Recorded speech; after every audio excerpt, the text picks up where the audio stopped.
If you've ever found yourself feeling like your symptoms are not what's considered normal for fibromyalgia, not alone.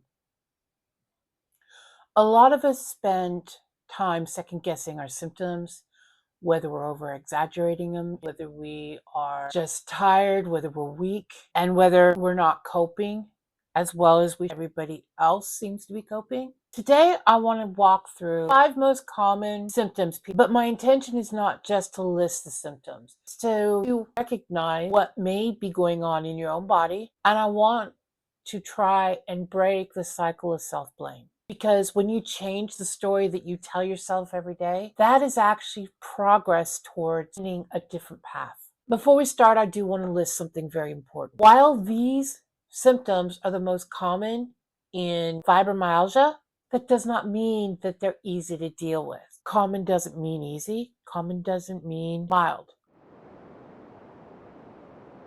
Let's start with what is probably the most commonly known with fibromyalgia: pain.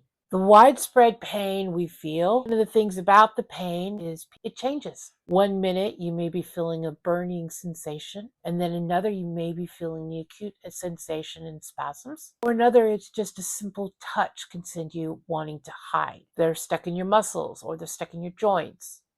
They're stuck in your head, as in headaches. And this pain moves. So people who don't have the experience with fibromyalgia, they look at that and they say, well, why is the pain moving? Does that mean they're just faking it? And they tend to treat you differently. They don't like the fact that one day it's fine and one day you're in so much pain you can't see straight. Basically, people doubt that it's real when it doesn't stay in the same spot every day. And what that leads to is self-doubt. You're like, am I just imagining this? I'm being told that I am imagining it. I'm being looked at like I'm faking. Does that mean that I am seeing things in the wrong way? And yes, I've dealt with it too. This is one of the symptoms of fibro. Because your system is stuck in fight or flight, every sensation that you deal with, what it is your mind is processing so much stimulus. This is not a weakness. This is not imaginary. This is your brain's and nervous system's wiring that has been altered. Second most common is fatigue. This type of fatigue is not the, oh, I just stayed up way too late. It's not the, I just need coffee type of tired. It is the kind that is basically soul deep, where lifting your arms almost seems like you're trying to lift 100 pounds. It's one of those senses where you just feel so heavy. You can't think straight because all you can feel is how tired you are. It's like you're doing a simple task. Say you're washing the dishes and it takes 3 stops in the middle to be able to do a full load. Because just washing a small portion of them wears you out to the point where you have to sit down. And what makes this fatigue even worse, sleep does not seem to affect it. You can sleep 8 to 12 hours and you won't feel rested because you don't get into REM sleep, which is what is necessary for the body to actually reach a restorative sleep. I know sleep is a major issue for me. My solution ended up being pills. I ended up starting to take sleep enhancers to try and keep me into a deeper sleep.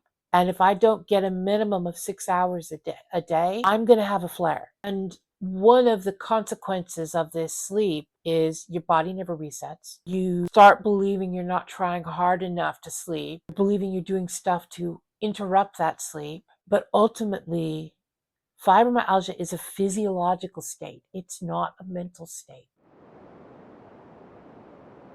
The third common thing is brain fog, or what we call fibro fog. It is cognitive fog because your brain is so overloaded with everything else, it makes it hard to think. I always describe it as I feel like my mind is wrapped in cotton wool. And I won't lie, you got to think about it. It's like sometimes when you think, okay, I'm batted in cotton.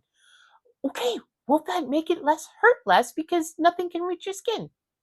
I'm like, yeah, that would be nice. Unfortunately, cognitive fog doesn't work quite that way, especially if you're an intellectual like me. It's like your brain is not working, and I'm like, no. It's like I want my brain to work. But, well, unfortunately, sometimes it needs to take a break. And sometimes that's actually a good thing. This may feel embarrassing because you may be talking to someone and the next thing you know, you can't find the words. You know what you want to say, but they just don't come out. But you know something? Everybody deals with that. Everybody has these moments, whether they have fibro or not. Look around you. You might easily be able to spot people who are trying to think of a word, but they can't. It's not just fibro.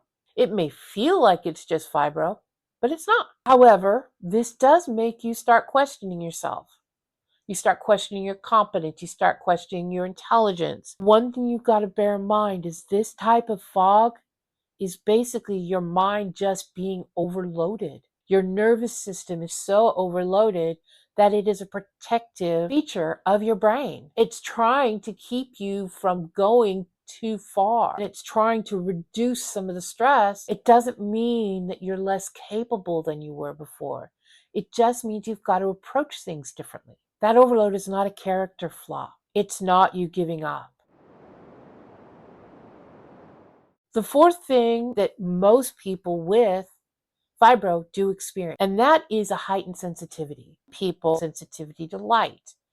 I'm one of them. I prefer darker because my eyes are more adjusted to dark settings, which is unusual. Normally, it's somebody with really light eye color that tends to be more sensitive to light.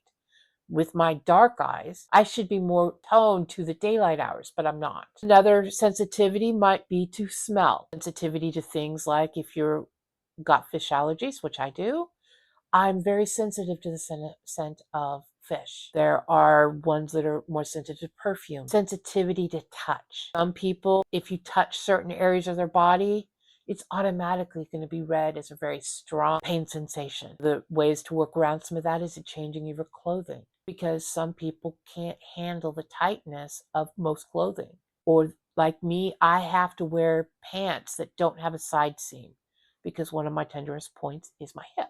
One of the things you got to bear in mind is all of these sensitivities will hit our bodies when we're already oversensitized, and because the central nervous system stays in that high fight or flight level. But that does not make the sensitivity, you're fragile. It means you've got to adapt to what your particular body needs. Okay, and the next and most common flares. Flares, unfortunately, are a part of our life. One day we can be moving fine and be almost normal, and then the next minute, or even the next day, all of a sudden we're so tired or we're in so much pain we can't even get out of bed.